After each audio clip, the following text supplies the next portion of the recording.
And last but not least, I'm gonna do what people ask me. I'll do a comparison features wise between this and the new iPhone 4 that's coming out. I obviously don't have an iPhone 4. I have nothing to really compare it to. All I can do is talk about the specs and how they compare with this. Both of them are announced to be coming with a front and rear camera.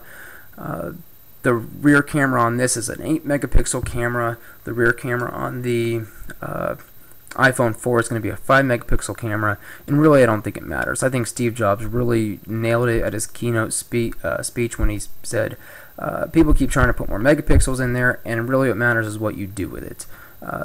Based on the photos that they had at their presentation that were taken with the new iPhone camera, I can tell that Apple really spent a lot of time putting a high quality camera and making the software that runs it really top notch. I think you're going to be really impressed with the iPhone 4 and the pictures it takes.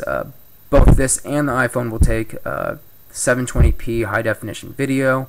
I got a feeling the video and the pictures are probably going to be better on the iPhone 4. That's a guess just based on what I saw. I obviously can't say for sure, but both of them are going to do a great job either way.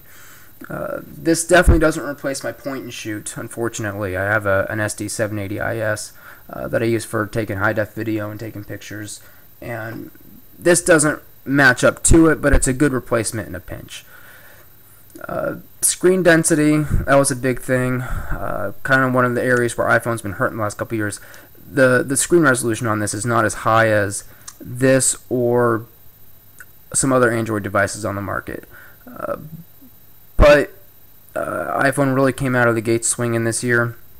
The new iPhone 4 has got a actually higher resolution screen than this, but ultimately you're talking about screen density and they're real similar. They're almost the same. The big difference is the new iPhone 4 is going to use a higher quality IPS display. Side by side, the iPhone 4 will probably look better, but it's like I mentioned in my first video. Side by side, you can tell one from the other, but on their own, I think you're going to be satisfied either way. The screen on this looks amazing, and I don't think the screen ultimately is going to be a deciding factor between buying this or buying an iPhone 4. I think they're both going to look good. Build quality, I mentioned that in my first video. I think Apple did a great job with this phone and their other phones as far as build quality is concerned. And the new phone has got a glass front, glass back, and a stainless steel frame. I think it's going to it looks great from the pictures I saw. It's going to feel great in the hand. It's probably going to stand up to the test of time pretty well. This, like I said, it's built really well, but it's definitely plastic, and I got a feeling Apple's going to win out as far as industrial design is concerned. And the other big feature, Apple also announced video chat for their device. Like I said, this one has the Quick app, which I haven't used, don't plan on using, but hopefully Skype will have a dedicated app soon. I think the big deal is Apple built video chat into the OS. Doesn't require any setup. If you're an iPhone 4 on Wi-Fi calling another iPhone 4, it just does it automatically. And I think you tell anybody you can do this amazing thing with a computer, but you got to set it up first. Even if it's simple, they're not going to want to do it. And I think Apple really nailed it with building into the OS. I think people are going to be much happier with that. And I think they nailed it. I think they're going to be the ones to really push video chat into the mainstream. And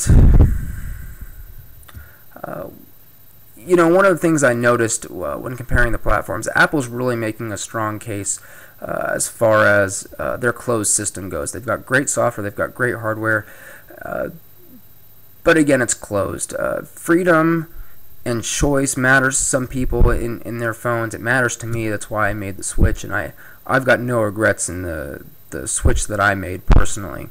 And some people just don't care. I mean, the things that I mentioned, like lack of access to the file system, most people don't even know what that means. Don't like iTunes? Well, iTunes is incredibly popular, so obviously people would disagree with me on that. And App Store restrictions. You know, I mentioned the emulators that I use. It's something I can't do on this device. Most people just don't care about that stuff. And because of that, I think the iPhone 4 is going to be a big success. I think it's going to be very popular, and I think people are going to be very happy with it. I know I would recommend the iPhone 4 to a lot of people because it really is going to be a really good product. It's just not going to be for me, and I know there's a lot of people that are going to have the same annoyances, and they're going to want something different. I think in the end, the iPhone isn't for everybody.